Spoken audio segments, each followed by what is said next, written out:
వందే మాత్రం. నేను మీ journalist Navata. Welcome to our political.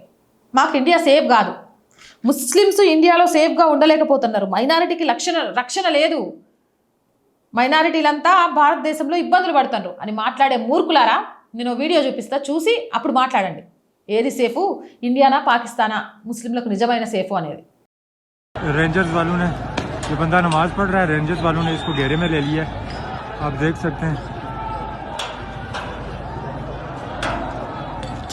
वो देखें, वो रेंजर्स वालों ने वो पकड़ लिया उसे, वो नीचे गिरा रहे हैं, वो देखें, वो नीचे गिरा रहे हैं, वो रेंजर्स वालों ने नीचे, और रेंजर्स वालों ने చూసిండ్రా వీడియో. ఒక పాకిస్తానీ ముస్లిం ఒకదానిపై ఒకటి పేర్చిన 3 షిప్పుల కంటైనర్ల మీదకెక్కి వాటిపైన నమాజ్ చేయడం ప్రారంభించిండు. పాకిస్తాన్ రేంజర్లు దూసుకొచ్చి అతడిని 25 అడుగుల పై ఎత్తు నుంచి కిందికి తోసేసిండ్రు.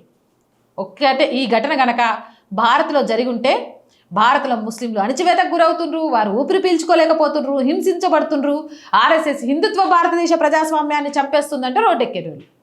ఇక కాంగ్రెస్ మరియు ప్రాంతీయ పార్టీలు అతనికి పునరావాసం పేరుతో ఒక విలాసవంతమైన 3 బెడ్రూమ్ ఫ్లాట్ని ఇచ్చేవి. తర్వాత అతనికి ఎమ్మెల్యే హోదా కూడా కల్పించేటోళ్ళు.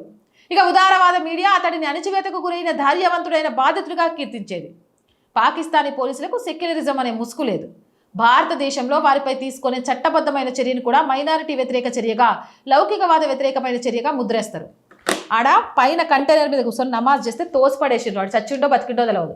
ఇక్కడ రోడ్ల మీద నమాజ్ చేస్తారు, ఎడబడితే ఆడ నమాజ్ చేస్తారు, ఎయిర్పోర్ట్లో నడి మధ్యలోకి వచ్చి నమాజ్ చేస్తారు, 4 రేకులు వేసేసి మా దర్గా అని భూములు ఆక్రమిస్తారు. ఇంత స్వతంత్రం ఇచ్చినాక కూడా ఇక్కడ సేఫ్ లేదు అని కన్నీరు గాలుస్తూ, ముసలి కన్నీరు గాలుస్తూ దేశద్రోహం చేసేటోళ్ళు ఈ వీడియో చూసినాక ఏం చెప్తారో చెప్పండి. నేను చెప్తానా, ప్రపంచంలో ఉన్న 57, 58 ముస్లిం దేశాల్లోని ముస్లింల కంటే కూడా భారతదేశంలోని ఉన్న ముస్లింలకే సేఫ్ ఎక్కువ. అది నా దేశం గొప్పతనం. ఇప్పటికైనా నా దేశం గొప్పతనాన్ని తెలుసుకొని భారత్ మాతాకి జై అనండి. అప్పుడు మీ జన్మ ధన్యమైంది. అవునంటారా కాదంటారా? మీ అభిప్రాయం ఏంది? కామెంట్ సెక్షన్లో పెట్టండి. మోర్ వీడియోస్ కోసం ఛానల్ వెంటనే సబ్స్క్రైబ్ చేయండి. ఆర్థికంగా ఆర్ వాయిస్కి చేతగా నిలవండి. మీరు చేసే చిన్న సహాయం కూడా ఈ ఛానల్ ఇంకా ముందుకెళ్ళడానికి ఎంతగానో ఉపయోగపడుతుంది. ఆర్థికంగా సపోర్ట్ చేయాలి అని అంటే సబ్స్క్రిప్షన్ పక్కనే జాయిన్ అనే బటన్ ఉంది. 1 to 5 లెవెల్స్ ఉన్నాయి. ఏదో ఒక లెవెల్లో సపోర్ట్ చేయండి. లేదా స్క్రీన్ మీద గూగుల్ పే, ఫోన్పేతో పాటు అకౌంట్ డీటెయిల్స్ ఉన్నాయి. మీకు తోచిన సహాయాన్ని అందించవచ్చు. వ్యాపార ప్రకటనల కోసం, మార్కెటింగ్ యాడ్స్ కోసం 8328500576 నెంబర్ని సంప్రదించండి. జై హింద్, జై భారత్.